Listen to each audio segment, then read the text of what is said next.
Bendiciones, hermanos, bienvenidos a Un Momento con Dios.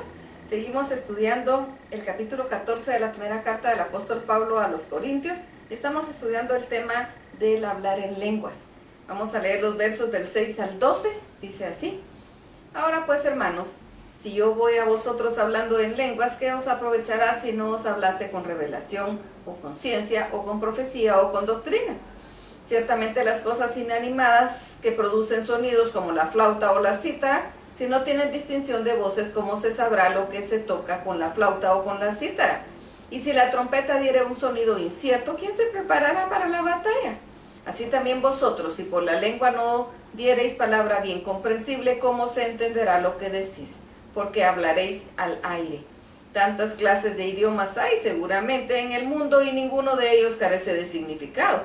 Pero si yo ignoro el valor de las palabras, seré como extranjero que hable para el que habla, y el que habla será como extranjero para mí. Así también vosotros, pues, que anheláis dones espirituales, procurad abundar en ellos para edificación de la iglesia.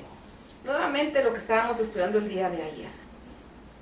En los primeros 5 versículos el apóstol Pablo insiste en decir: es mejor profetizar que hablar en lenguas.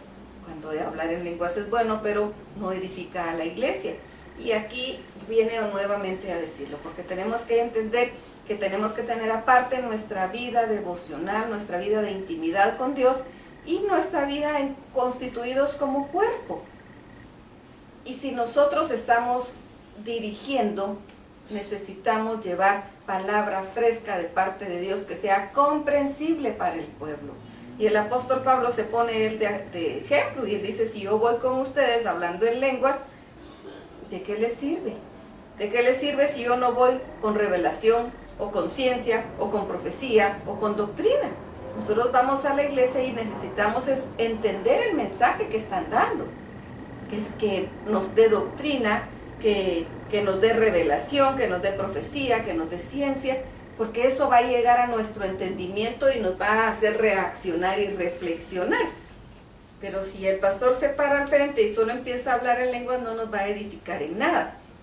Y eso es lo que el apóstol Pablo está diciendo. Y él dice, es como las cosas inanimadas, dice, que producen sonidos como la flauta o la cítara. Si tuvieran solo un mismo sonido, de nada serviría.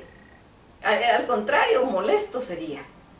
O habla de la trompeta: si diere un sonido incierto, ¿quién se va a preparar para la batalla? Si no está dando el sonido que se está esperando. Por lo tanto, dice el verso 9, así también vosotros, si por la lengua no diereis palabra bien comprensible, ¿cómo se entenderá lo que decís? Yo voy a hablar y el que me entienda, bueno, no. Yo tengo que ver que la gente me está entendiendo. Y precisamente por eso tengo que saber a qué público, quién es mi gente a la que yo le estoy hablando. Porque si estoy hablando con un lenguaje muy elevado, puede ser que muchos no estén entendiendo, aunque aun cuando no sea lenguas. Pero si estoy hablando un lenguaje muy elevado, puede ser que no entiendan. Necesito cerciorarme que estén entendiendo lo que estoy diciendo. Y nos habla de las diferentes clases de idiomas. De nada sirve que nos vengan a hablar en diferentes idiomas si no hay una traducción, si no hay un traductor. Necesitamos comprender, porque cuando comprendemos, actuamos. La palabra nos dice que es lámpara a nuestros pies, que es luz. Bueno, comprendemos que nos va a iluminar, que va a ser nuestra guía. Pero ¿y si lo leemos en otro idioma que no sabemos? No vamos a entender.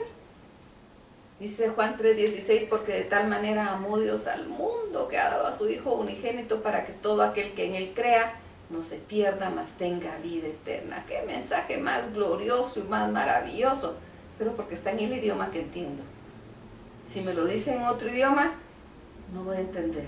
Y por maravilloso que sea el mensaje, de nada va a servir. Necesitamos comunicarnos en la iglesia, constituidos como cuerpo, en un lenguaje comprensible, para que realmente sirva de edificación, de exhortación, de consolación al pueblo.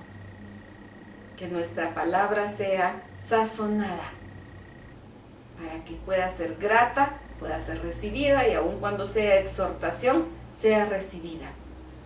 Y si nosotros no somos los que estamos impartiendo, sino los que estamos recibiendo, pues necesitamos que quien nos dé la palabra, nos dé la enseñanza, sea comprensible. Pero es necesario que nosotros nos vayamos a estudiar la palabra, por eso estudiamos aquí diario. Porque si nosotros empezamos a estudiar la palabra, va a ser mucho más fácil comprender lo que nos están diciendo. Que vamos a platicar con el Señor y vamos a alabarlo, a glorificarlo, estando con Él a solas, sí podemos nosotros deleitarnos y hablar nuestras lenguas con Él, que nuestro espíritu se va a edificar y entrar al conocimiento de la palabra para que también nuestra razón entienda lo que estamos leyendo y lo podamos poner en práctica. Porque si solo son lenguas, aun cuando estemos a solas, todo lo estamos espiritualizando y no vivamos a vivir una vida que glorifique a Dios. Por eso tiene que pasar por la razón, para que nuestra vida glorifique a Dios. Así que vamos, platiquemos con Dios y expongámosle esto. Alabémoslo, glorifiquémoslo, hablemosle en lenguas, pero también llenémonos de su palabra. Y racionalmente y comprendiendo bien, digámosle, yo te quiero servir, yo te quiero adorar, yo te quiero en todo en mi vida, porque tú eres lo más importante, porque todo se trata de Él. Así que vamos y platiquemos y tengamos un glorioso momento con Dios. Que el Señor los bendiga.